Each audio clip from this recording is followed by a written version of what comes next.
Juan Acosta, Machi Constant y quien os habla, más no Carlos y Lilian, nos sentimos muy bien durante los últimos días cuando hemos tenido aquí. No decimos que los mejores, porque es muy difícil en las profesiones decir fulano es el mejor, pero sí hay una persona que se distingue como una especie de líder médico de las especialidades. A veces es el primero que llega con entrenamiento, a veces es el que la sociedad recibe con mayor entusiasmo, y a veces hay que decirlo, a veces el que está de moda. Nosotros recordamos cuando llegó Luis Fernández Martínez, primer cardiólogo con entrenamiento, todo el mundo iba donde Luis Fernández, acababa de llegar de Estados Unidos. Después teníamos los famosos ginecobstetras, donde la sociedad dominicana daba a luz Papaterra, Gómez Patiño, Alfonso Simpson, el doctor Bello, Magiolo y muchos que se me olvidan. Baesver, esa generación eran los que se encargaban de recibir nuestro... Luis Álvarez, el doctor Cordero, en fin, un grupo, una generación de ginecobstetras. Teníamos la generación de los ortopedistas que eran Vincitori, el doctor Hoffis, Rondón, un grupo de ortopedistas que desempeñaban el cargo. Nosotros hemos tenido aquí al doctor Juan Valle recientemente, hijo de médico oftalmólogo, hijo de Oscar Valle, y padre de médico oftalmólogo y formador de una escuela de oftalmología.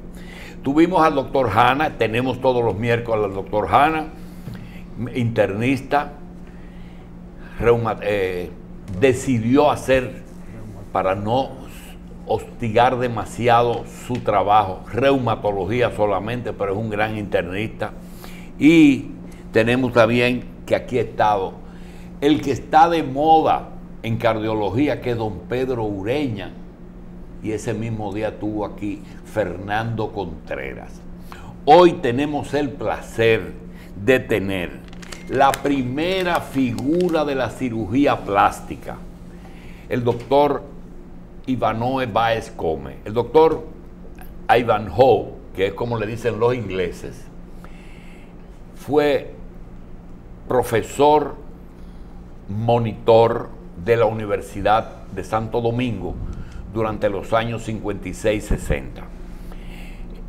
Estudió medicina y se graduó en el 60, perteneció a una generación de médicos, todos muy destacados, que se fueron inmediatamente porque ya finalizaba la dictadura y lograron contratos en hospitales americanos. El doctor hizo cirugía general en Canadá, luego en Filadelfia, en uno de los hospitales más importantes de la Universidad de Temple, hizo cirugía general, pero también encontró su destino, que fue la cirugía plástica. Regresa al país en el 69-70 y se constituye en el primer médico conocido. Después viene el doctor Espaillat, viene Guerra Ceija y vienen otras personas que no recuerdo, en que él casi hace una escuela en una clínica privada que reúne un grupo de más de 12 cirujanos plásticos frente al Palacio Nacional. El doctor Báez, además de representar una generación, tiene también una particularidad, y es que el doctor Ivanhoe Báez tiene una condición que no adorna a todos los médicos, y es que cuando una mujer desesperada por mejorarse y acude al cirujano plástico sin ninguna condición, pagar lo que sea, no importa que esté en condiciones físicas inadecuadas, él es de los pocos médicos que le dice, yo creo que tú no eres candidata a esa cirugía. Eso hace que le quite el toque de que aquí los médicos, cuando le llegan pacientes, no tienen límites. Tú te quieres operar, ese problema tuyo, y le dan para adelante. Le damos la bienvenida al doctor Ivanoe Báez Come y al doctor Severo Mercedes, que es un médico que ya llegó y que pertenece también al grupo de los cirujanos plásticos en ejercicio. Doctor, gracias por estar aquí. Gracias por... Usted no es un hombre muy de los medios, se ha mantenido siempre fuera de ello y quisiéramos agradecerle que esté aquí con nosotros. Vamos a decirle de antemano que no tiene que dar las gracias, nosotros se las damos a usted. Doctor, la primera pregunta es, ese tiempo que usted dedicó a la cirugía plástica, el principio sobre todo, tuvo que esperar mucho para que la cirugía plástica se ponga de moda. El principio fue difícil. El principio fue difícil porque era una especialidad que no se conocía aquí.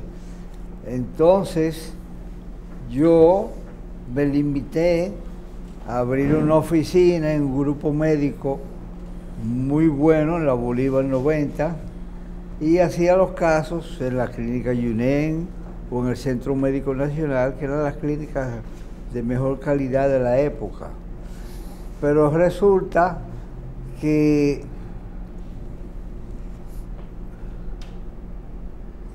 tú tienes que estar en un sitio fijo, tú no puedes estar, porque llegan pacientes a otras clínicas y en vez de referírselo al cirujano plástico, alguien ahí los opera.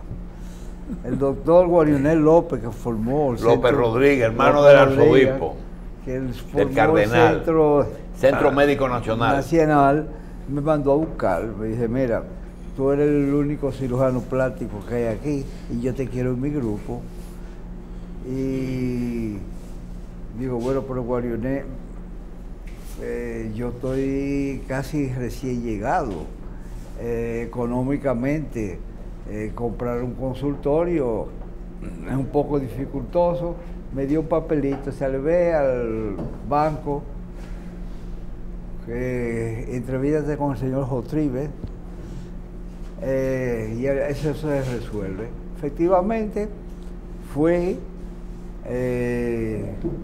y el gerente del banco me dice, no, yo le doy el dinero, mañana lo puede venir a buscar, que si usted no ha podido pagar eso al fin del año, el día antes usted lo busca, paga y yo le renuevo. Doctor Báez, ¿qué tiempo tomó el país en aceptar la cirugía plástica y ponerla como está hoy? Varios años. Tomó mucho. Sí. ¿Cuándo usted decide salir y hacer su propio centro? Bueno, entonces yo trabajaba en el Centro Médico Nacional. Muy bien, me sentía muy cómodo, un cuerpo médico muy bueno, buenos anestesiólogos. Pero ¿qué pasa? El paciente de cirugía plástica es un paciente que exige ciertas comodidades en la habitación, de comida, de atenciones, que no, porque un paciente que llega sano a mejorarse algo. No está enfermo. Y yo algunas veces me llamaba un paciente a las 6 de la tarde, doctor, aquí yo estoy en la habitación, pero aquí no hay cepillo de dientes, aquí no hay el paquete que nos dan a nosotros en Puerto Rico. Y yo tenía que salir buscando, comprar ese paquete para dárselo al paciente, para que no quedara mal mi país, y no quedar mal yo, y no quedar mal el centro. Entonces yo decidí ya que había que hacer un centro para cirujanos plásticos, para hacer la cirugía plástica. En la César Nicolás Penson, donde yo me crié desde los 3 años y medio, ahí me gradué de médico logramos comprar la casa de al lado, que era un vecino del doctor Francisco González Cruz, don Fiquito, que era muy, muy amigo de mi mamá. Pero González Cruz fue el que luego hizo su casa al lado de Balaguer, Ese mismo. que era general de... Sí. Entonces, él me vendió la casa, y entre la casa mía y la casa que compramos, hicimos una clínica pequeña de 8 habitaciones, 3 quirófanos, una clínica pequeña, pero dedicada para la cirugía plástica. Eso tuvo un gran éxito porque los que se egresaban conmigo, yo formaba los cirujanos plásticos en el Gautier, casi todos querían ir a trabajar ahí. Y además cuando llegaban de fuera, empezaron a salir cirujanos médicos jóvenes, Argentina, México, a hacer cirugía plástica. Doctor, ¿usted opera todavía? No, yo me retiré ya hace 9 y pico de años. Bien, con nosotros está el doctor Severo Mercedes, que tiene una experiencia interesante. El doctor Severo Mercedes es cirujano plástico. El doctor Severo Mercedes fue presidente de la Asociación Médica. Y el doctor Severo Mercedes tiene una especialidad muy interesante, y es que además de ello es abogado. Y uno de las especialidades más expuestas a demandas es la cirugía plástica. ¿Por qué? Porque la gente idealiza un resultado que el médico, por más que le explique y firmen, no puede garantizar, porque cada anatomía y cada cuerpo no es igual. Por eso ustedes ven tanta gente que ha quedado bien, pero tanta gente deformada. Vamos a poner en una de las cosas que más vemos, que es el Botox. El Botox es plástico. Sin embargo, usted ve personas que tienen un labio superior que se parece mucho a la trocha del catcher de un béisbol. Entonces nosotros le damos la bienvenida a Severo. Y quiero decirle algo. Para poder rendir la entrevista, nosotros no podemos hacer la historia de la cirugía plástica porque ya el doctor Bay no la ha hecho. Pero hay una serie de cosas que nosotros le queremos tratar. Se la voy a mencionar como una agenda. Primero, el doctor dijo que hay que tomar en cuenta que no es un paciente que llega en una ambulancia ni viene a emergencia, es un paciente sano. Y el cirujano quiere justamente que goce de buena salud, lo que significa que muchas de las muertes que han tenido algunos cirujanos es porque las pacientes le han ocultado algún tipo de problemas cardiovasculares o problemas que ellas no dicen ni llevan los récords. Algunas han cambiado hasta el nombre. Esa es una. Lo segundo es un paciente que no quiere que se sepa que se ha hecho cirugía plástica. Es medio secreto. No es decir, quería. siempre tienen un día de semana, una semana, un viaje, pero nunca dice me voy a hacer tal cosa. Lo otro es que siempre se lo pregunto al doctor Mercedes, y es cómo un cirujano plástico que hace cirugía general, en verdad hace cirugía general y está capacitado para abrir un vientre, un tórax o una cirugía de alto riesgo, ¿cómo es posible que el mismo cirujano plástico te haga una nariz, te hace un cuello que ya tiene colgajos, te hace unos senos, te hace un juanete, te hace una lipo, te hace unas nalgas? Entonces yo pregunto, ¿es un súper especialista? ¿Debe del médico incursionar en todas esas cosas? ¿O es el otorrino plástico, el oftalmólogo que hace los párpados plásticos? Porque es una cirugía que necesita la subespecialidad. También hay que tomar en cuenta que con la movilidad del tiempo, las personas se quieren ver mejor, quieren ser más jóvenes, no tienen el acceso al trabajo cuando lucen muy viejos. Entonces, tienen el problema de que es a veces una necesidad. Y los seguros no entienden que así como el pintalabios y el colorete, la mujer lo necesita, así también a veces hay personas que para conseguir un trabajo necesitan mejorar su físico.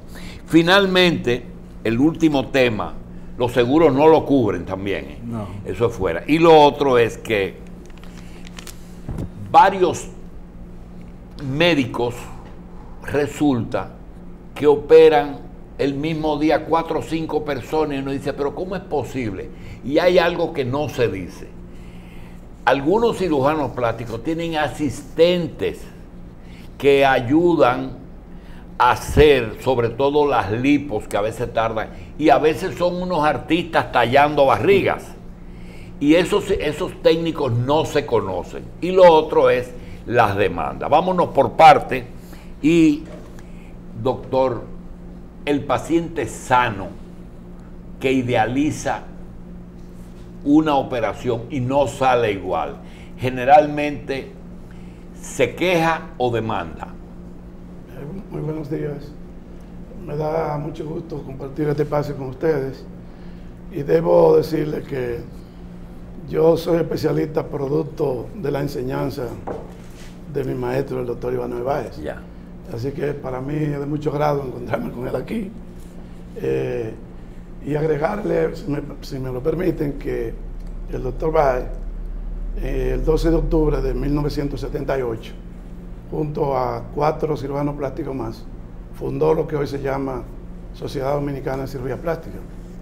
Y que el 30 de enero de 1977 fundó la residencia que hoy yo soy el jefe de servicio. Bien. Fíjense, usted ha tocado muchos temas y cada uno sería... Vamos objeto. por parte. El sí. Paciente sano que va en búsqueda de un arreglo que a lo mejor no okay. Sale como él espera. Ok, pero ese sería un tema para una actividad, para un encuentro solamente con ese tema.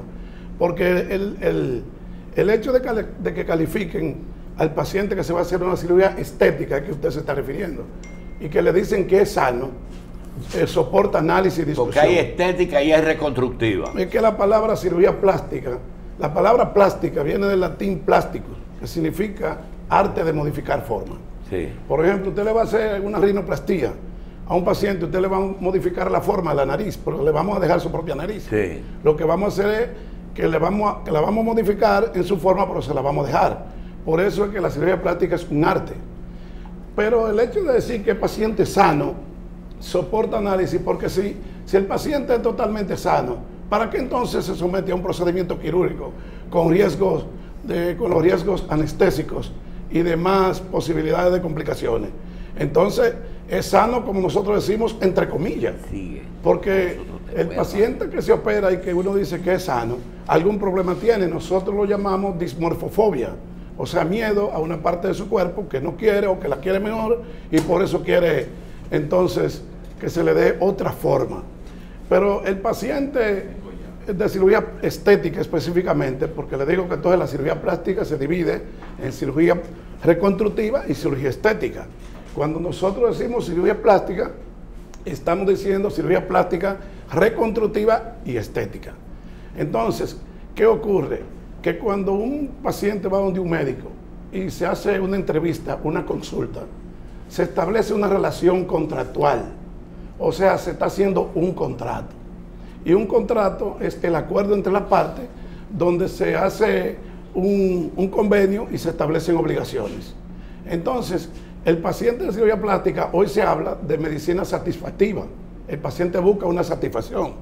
Pero también se está hablando en estos momentos de medicina a la defensiva. Y últimamente se habla de derecho médico. ¿Qué ocurre? Que el paciente de cirugía plástica quiere quedar de tal o tal forma. Y hay médicos que le dicen, sí, te voy a dejar así. Entonces, cuando el paciente al final ve que no quedó así, entonces incoa una demanda por insatisfacción con sus resultados. De manera que el problema es que entre el médico cirujano estético, en este caso estético, y el paciente, se hace una relación de resultados, se establece una obligación de resultados y el paciente espera esos resultados. Nosotros le vivimos diciendo a los cirujanos plásticos que no prometan un resultado, sino que prometan mejoría, que el paciente se va a mejorar sus condiciones, porque nosotros no tenemos una varita mágica para decir el paciente va a cicatrizar así, va a cicatrizar de esta manera, porque la cicatrización no depende del cirujano, ni del país donde se opere. Depende del tipo de piel de cada paciente. ¿Y qué resulta? Que como la piel es diferente en las distintas partes del cuerpo, la cicatrización también es diferente. El paciente de cirugía plástica siempre llega al consultorio, o en la mayoría de los casos llega ante usted con una idea de lo que quiere o con una cierta apertura a asesorarse en cuanto a lo que hay. Dígame, doctor. Te voy a contestar. Fíjate, ese es precisamente el problema mayor que hay. Un paciente va donde el cirujano plástico para que le corrija deformidades. Pero hay pacientes que quieren cosas que el cirujano plástico no puede lograr. Te voy a poner un ejemplo muy frecuente. Llega una señora con 240, 250 libras, que quiere que le hagan la barriga, que le suban, le reduzcan los senos, pero esos pacientes no, el cirujano plástico lo que debe hacer es tratar de que ese paciente previo a la cirugía, tome medidas que él le va a recomendar, como rebajar de peso, hacer ejercicio, referir a un endocrinólogo para que ponga ese paciente en condición, y cuando el paciente está listo para la cirugía, venir a hacerle la cirugía. Entonces, el error más grande que puede hacer un cirujano plástico es operar al actor que le pide que lo operen. Usted tiene que seleccionar los casos para tener buen resultado. Mire, yo ejercí más de 40 años y a mí, gracias a Dios, doy madera, nunca se me murió un paciente. Doctor, hay mucha demanda,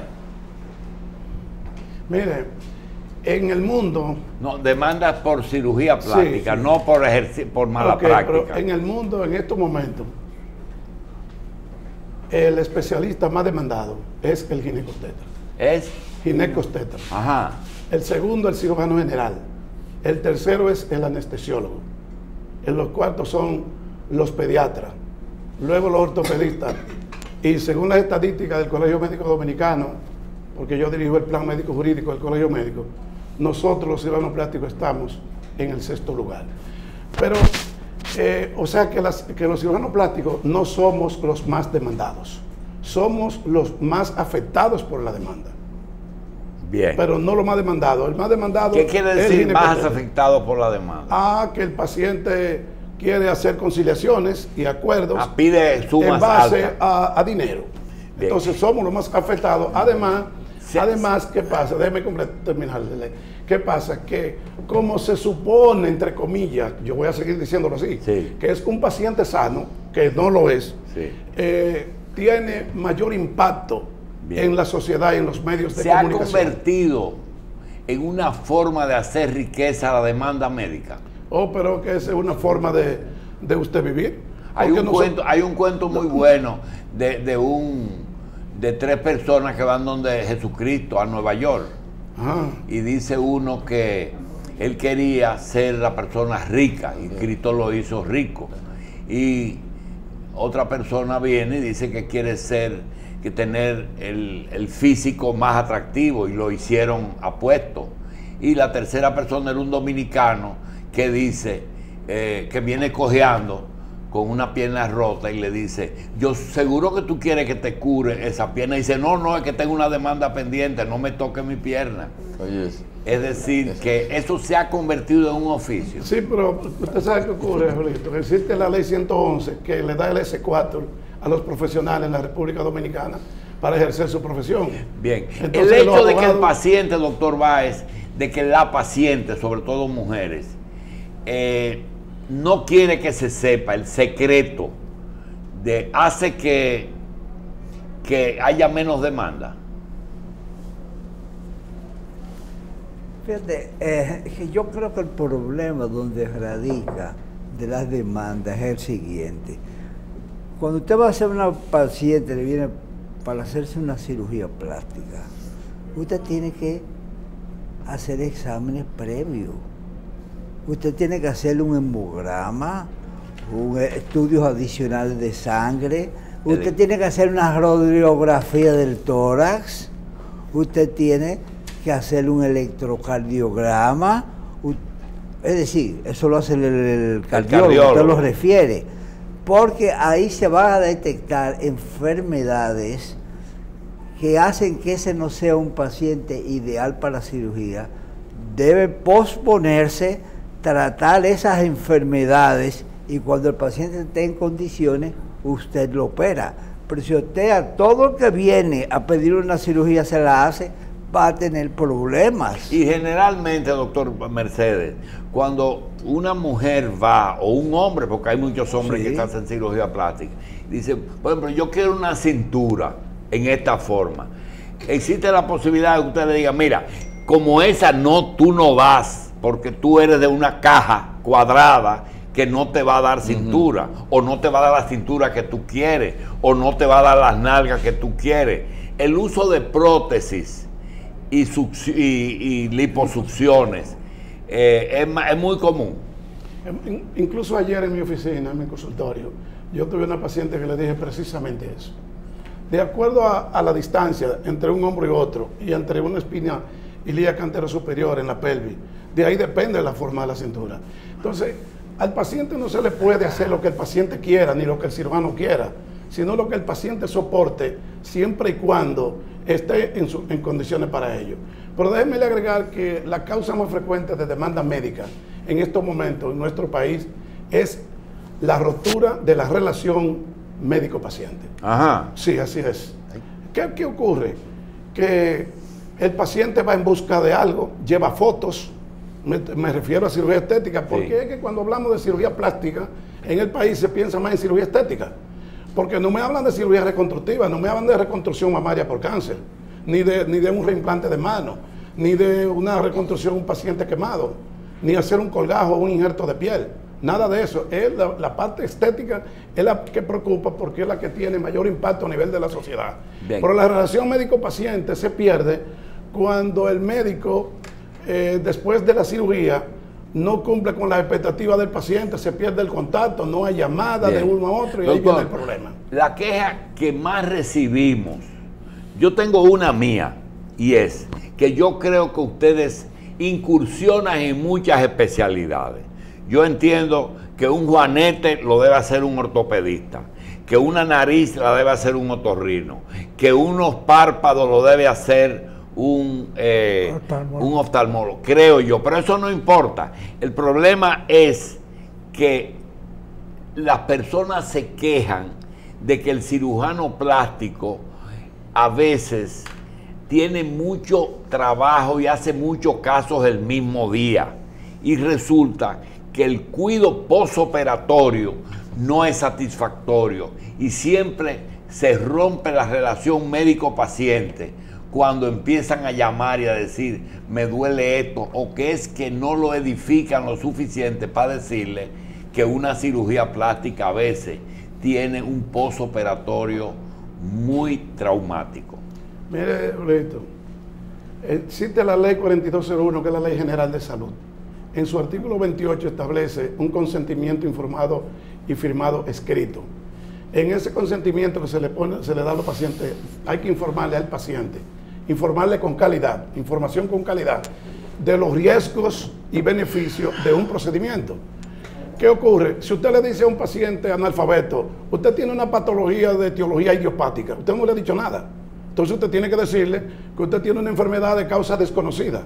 ¿Qué quiero decir? Que al paciente hay que aclararle muy bien cuáles son las posibles complicaciones que el paciente podría tener para que esté consciente de su problemática. Pero ¿qué ocurre? Cuando usted se refiere a que hacen nariz, que hacen párpado, que hacen... todos estos procedimientos están dentro de lo que se llama una carga académica.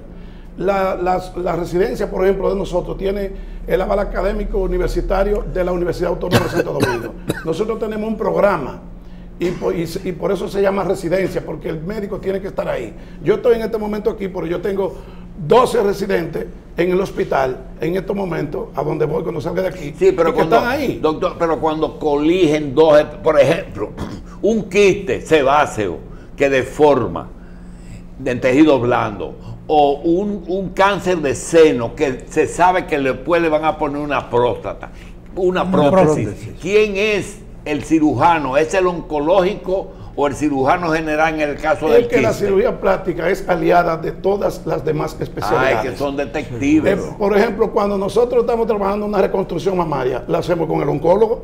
El oncólogo hace la mastectomía y yo hago la reconstrucción. ¿Y se hacen al mismo tiempo? Claro, claro que sí. Eso es lo ideal. De hecho, en Estados Unidos se establece, y España establece, que ningún paciente de reconstrucción de producto de una mastectomía no debe por cáncer de mama, no debe salir de la sala de cirugía sin un procedimiento de reconstrucción. ¿Quién hace el procedimiento de reconstrucción? El cirujano plástico. Un quiste sebáceo lo puede hacer un cirujano general, lo puede hacer cualquiera. Ahora, el cualquiera también soporta análisis, porque hay gente que incursiona en cirugía plástica, pero en estética. Por eso yo he identificado como cirujano plástico diésel, que dice él que es cirujano plástico, aquellos que hacen cirugía plástica sin estudiar cirugía plástica. Porque es muy fácil usted ir a Monterrey y durar 2 semanas en Monterrey y venir aquí y que el resto lo hace por... No, lo que pasa es lo siguiente, doctor. La necesidad de más ingresos. Yo he visto que muchos especialistas, por ejemplo, otorrinos, que lo que hacen es otorrinolaringología, ahora están tratando de incursionar en quitar arrugas, por ejemplo. Algunas personas que son otorrinos quieren hacer nariz. Pero entonces, pero nosotros como cirujanos plásticos no incursionamos en otra especialidad. Cuando yo tengo una abdominoplastía y necesito que se le haga una salpingoclasia, quiero decir una ligadura de trompa, yo llamo al ginecotetra. Cuando yo estoy haciendo una reconstrucción mamaria, yo llamo al oncólogo. ¿Y quién hace la vaginoplastía? El ginecólogo. Ajá. Sí. Nosotros no ustedes. Nosotros no hacemos vaginoplastía. Ah, ya. Juan. Sí.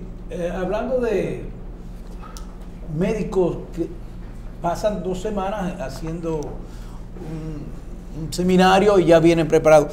¿Cuántos cirujanos plásticos formales, reales, hay en el país? Y el problema de que cualquier médico dice yo soy cirujano plástico e incurre en hacer cirugía, y entonces eso ha desacreditado esta especialidad médica. ¿Qué se está haciendo para limpiar el camino y que ejerzan esta modalidad, esta área de la medicina, los que son verdaderamente cirujanos plásticos? O sea que Abelito de Boston, ¿no? Sí. Así que le dicen allá, Abelito. Dígale como le decimos nosotros. Usted de Hosto. Yo soy de Yaiba, Castillo. Sí. Y Yaiba la bomba. Ah, no, Yaiba la bomba es después de Yaiba. Ah, bueno. Pero Abelito es de Hostos. Sí. Él ha hecho una pregunta que yo le voy a dar una respuesta y a usted le va a gustar. Mire, nosotros decimos, el paciente que viene a República Dominicana debe a operarse de una cirugía plástica, debe venir tranquilo y confiado.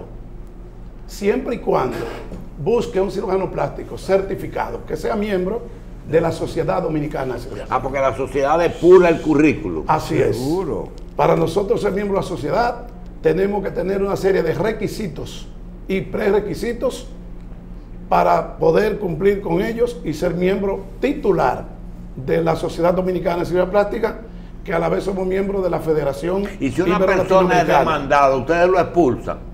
No, porque nosotros no expulsamos a nadie. El mismo médico que hace lo que no debe hacer. Entonces, es que se expulsa. La sociedad le dice a usted quiénes están capacitados. Exacto. Bien, Carlos. Pero déjeme contestarle a Abelito. Sí. Abelito, porque en estos momentos hay alrededor de 190 cirujanos plásticos, miembros de la sociedad.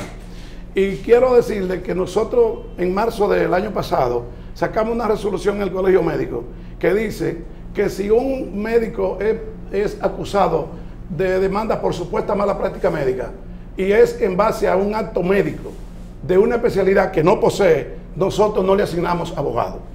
Y nosotros tenemos abogados a nivel nacional para prestarle asistencia a todos los médicos, miembros del Colegio Médico Dominicano, que sean acusados de demanda por mala práctica médica. Bien. Entonces, si el médico, un pediatra, está poniendo un yeso y va donde nosotros no le asignamos abogado, porque el yeso se supone que debe ponerlo un ortopedista. Entonces, ¿qué hacemos? Que le exigimos que lleve una certificación de la Sociedad Dominicana de Ortopedia. Si no la lleva, no le asignamos abogado. Carlos. Doctor Evanjo, me entero yo en estos días de que hay mujeres que han ido a dar a luz a clínicas de estética porque quieren el combo completo, parto y ahí mismo arreglo. No. Eso es viable. ¿Qué complicaciones a la salud puede traer? Eso no debe hacer. Además de que una mujer no debe estar pensando en otra cosa que no sea darle buen cuidado a su hijo. Usted no puede ligar parto con cirugía estética. Una mujer que va a parir, va donde su obstetra, pare y después, unos meses después, si se quiere hacer una cirugía plástica, se la hace. Pero no son momentos de combinar esas dos operaciones. Bueno, una mujer quiere hacer una pregunta. Sí, vamos a ver. Doctor, dos preguntas. Una amiga me dice, Lilian, mi hija pidió un permiso de 15 días, búscame un buen cirujano plástico. Y luego esas mujeres se van a caminar bloques y bajar escaleras. ¿Cómo decirle a una mujer así? Yo no me voy a responsabilizar de eso. Y número dos, el 90% de las mujeres quieren hacerse la reducción o colocación de nuevos senos y la abdominoplastía. ¿Realmente procede a hacer esos dos procedimientos juntos? Sí, se puede hacer, por supuesto. Usted puede combinar dos cirugías, hacer una cirugía de reducción del busto o de levantamiento y hacer una abdominoplastía. Pero eso se puede hacer en el paciente que se ha sido debidamente evaluada, se le han hecho todas sus analíticas y entonces sí se puede hacer. Se le pone la Ahora misma. a esa, si tú empiezas a agregarle también, no, y venme a hacerme la nalga también, y hazme esto, no. Y el médico que agarra y dice, ya que tú estás aquí, vas a estar anestesiada, ¿por qué no te arreglamos esto? El médico no debe sugerir cirugías, eso es el paciente. Tú puedes decirle, mira, tú te puedes beneficiar de tal cirugía. Doctor, se habla de liposucción, Sí. pero también hay lipoinfusión, es decir, sacar grasa de un sitio e inyectarla en otro. Mira. Está establecido el que la infusión de grasa puede traer problemas y está indicado. Definitivamente, mira, lo que más ha complicado la cirugía plástica es la liposucción. La liposucción, que la comenzó Lutz en Francia, eran liposucciones moderadas. Tú sacabas 100, 200 cc de grasa y luego para rellenar un sitio donde hacía falta. Pero ahora se están haciendo liposucción. Hay médicos que las hacen, cirujanos plásticos y no cirujanos plásticos, sacan 5 litros. ¿Litros? Sí, señores. Y entonces tú estás poniendo a ese paciente un metabolismo anormal. ¿Y qué posibilidad hay de meter grasa en una arteria o en una vena por error? Precisamente cuando una de las operaciones que está trayendo más problemas es te succionan grasa del abdomen, te la inyectan en la nalga, por lo que está de moda ahora en nalga grande. Bien. Y entonces, Doctor no, Mercedes, pero ¿qué pasa? Cuando tú estás inyectando esa grasa, que con unas jeringuillas especiales, con agujas especiales, si tú accidentalmente inyectas esa grasa en un vaso sanguíneo, tú vas a producir una embolia y eso puede matar a ese paciente. doctor, orejas y batata, es decir, aquí Pantorrillas. la batata, es decir, los músculos gemelos de la pierna, igual que el cuello. ¿Por qué ahí no es muy bueno el resultado? Porque son zonas muy estrechas y debido a la vascularidad que tiene, a la rica vascularización que tiene, si se inyecta, se aumenta el espacio y se produce lo que se llama síndrome compartimental, que es lo mismo el síndrome compartimental fisiológico de por ejemplo, de una embarazada. usted va a comprimir esos vasos y podría comprometer la irrigación sanguínea de ese miembro y muchas veces han terminado amputados, como ocurrió con una bailarina en Francia, el doctor llamado Dujardin en el 1927. Así fue que comenzó la liposucción. Bien. Así fue que Doctor comenzó. Bay, No ¿cuál es la recomendamos eso. cirugía estética más común? Más común ahora en la actualidad, Sí. yo creo que la abdominoplastía combinada con inyección de la área glútea, esa es la más. Las manos es difícil de hacer, necesita una subespecialidad. La cirugía de la mano es una especialidad separada de la cirugía plástica, separada. Es una definitivamente. cirugía reconstructiva. Mire, sí, es una de las cirugías más delicadas de la cirugía de la mano.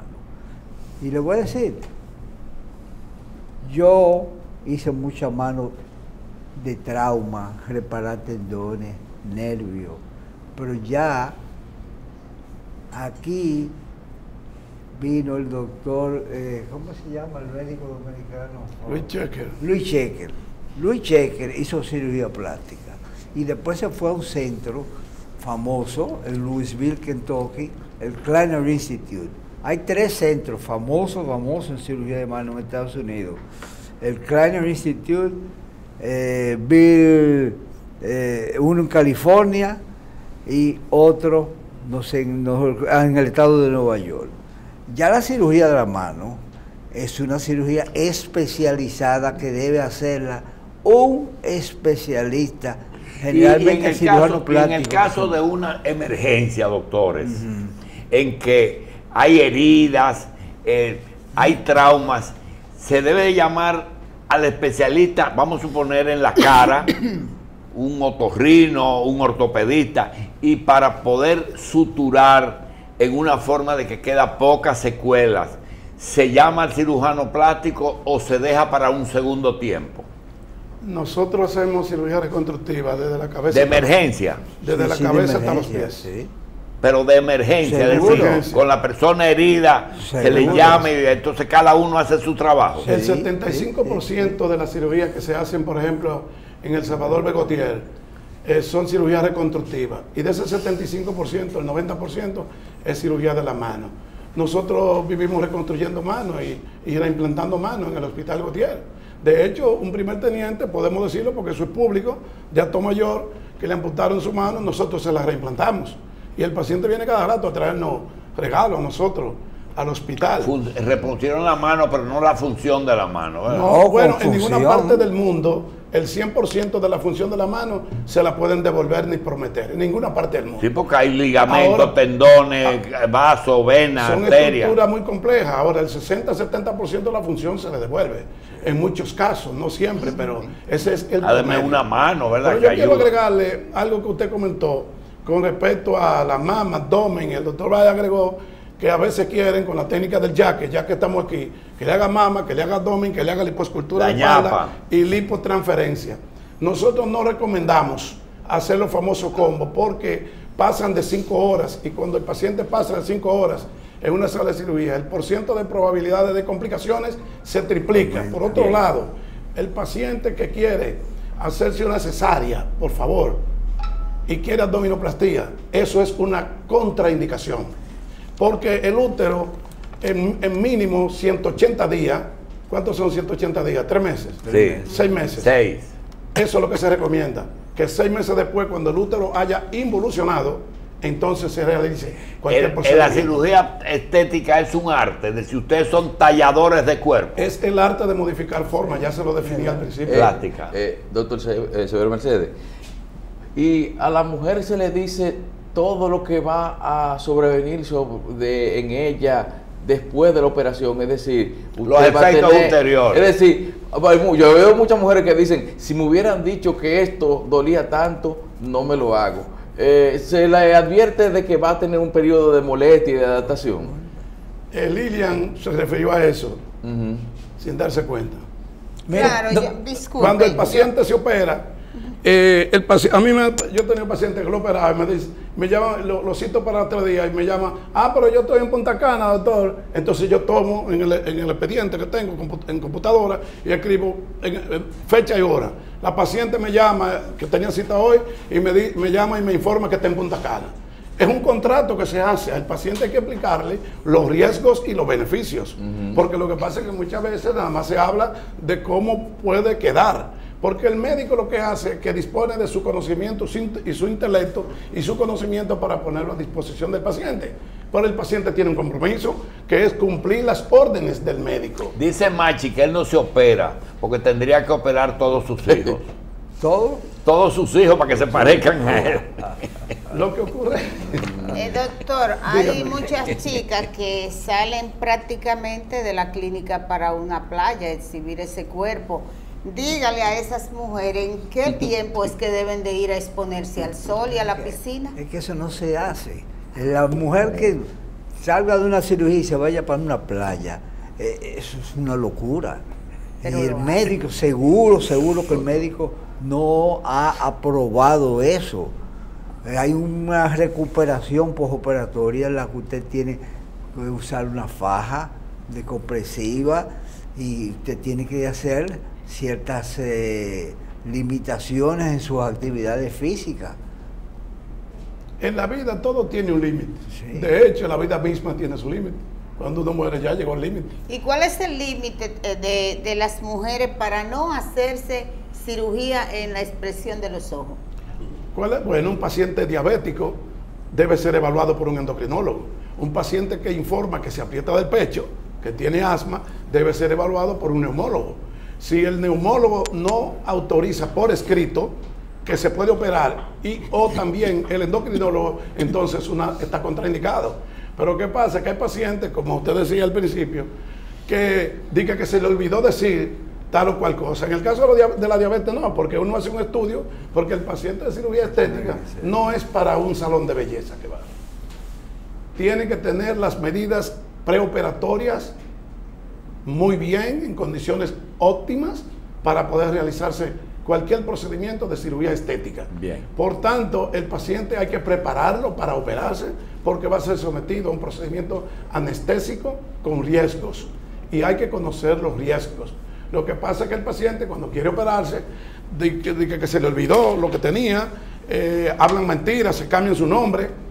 Y a todo eso estamos nosotros bajo riesgo, porque hoy por hoy la medicina se ejerce, el médico está actuando ahora mismo contra la espada y la pared, porque nosotros ejercemos una profesión que provoca mucha incertidumbre. Estoy hablando de medicina en sentido general, porque ahora le dije en principio que se ejerce la medicina a la defensiva.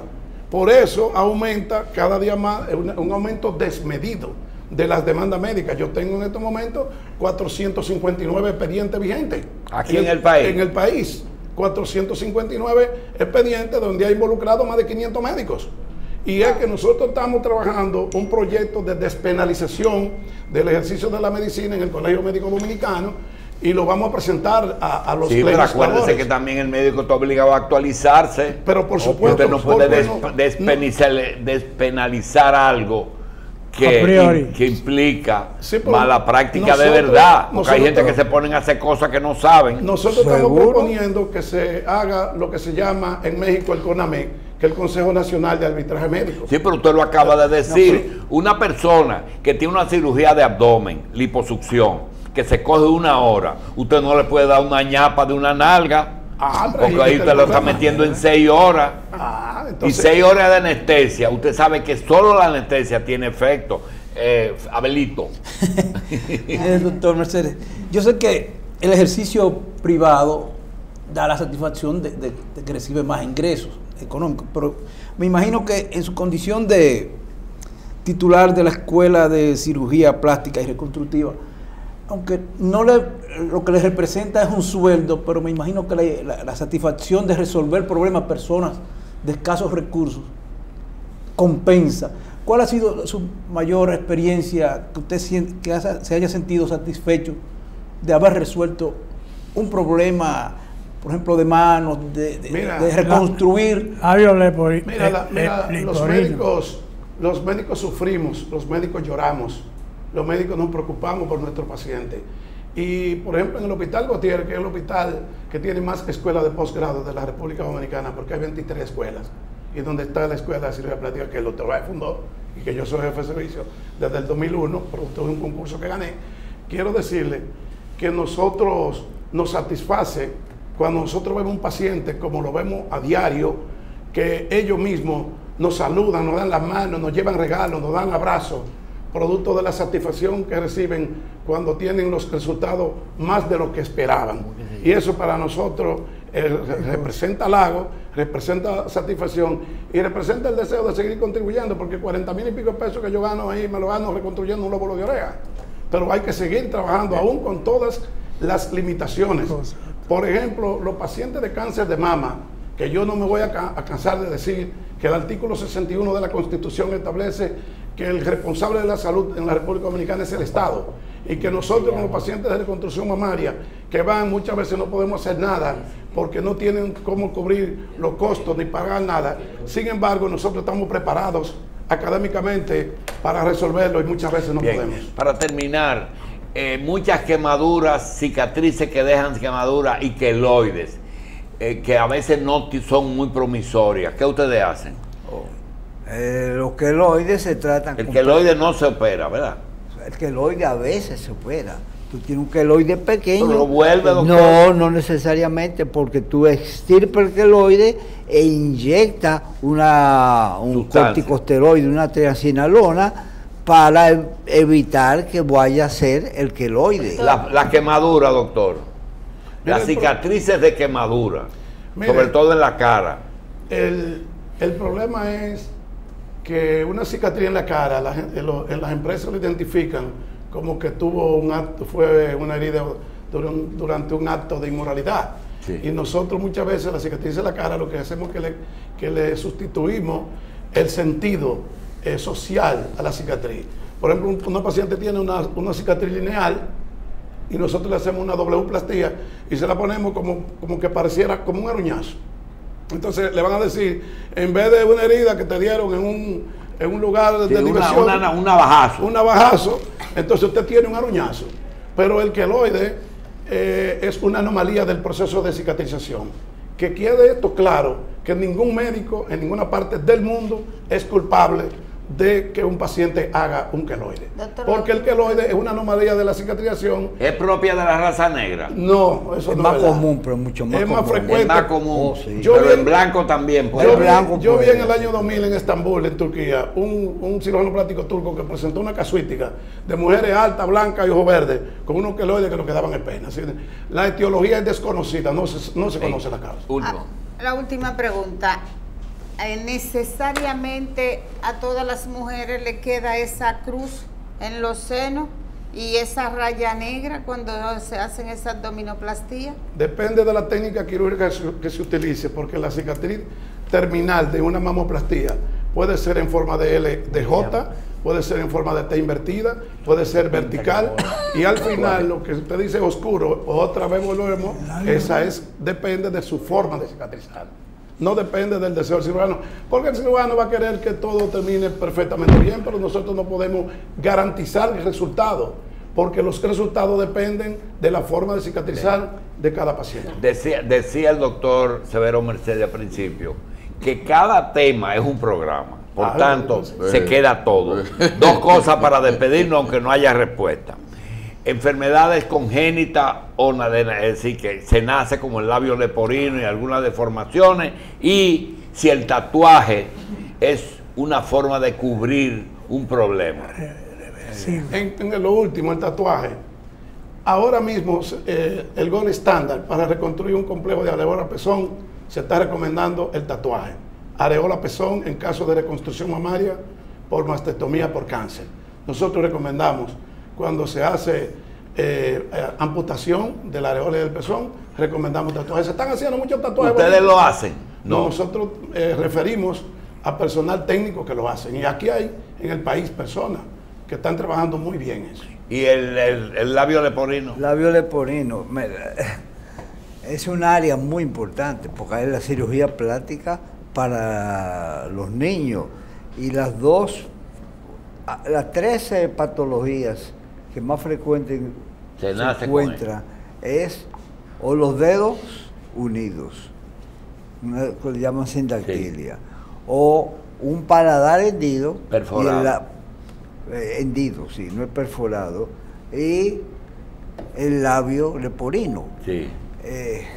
A mí, yo lo voy a decir sinceramente, yo me siento avergonzado de que en la República Dominicana, donde hay 180 cirujanos plásticos, 190 casi, esté viniendo una gente de fuera a reparar los labios y paladares. Y eso no es el otorrino que tiene que hacerlo, no, el maxilofacial. No, y el maxilofacial. No, la operación del labio hendido y de palatoplastía es una operación de cirugía plástica. Bien. Doctor maestro Ivanoe Báez y doctor Severo Mercedes, gracias y nos vemos en 2 o 3 programas más, ¿verdad? Gracias, doctor. Damos la orden. Muy amable.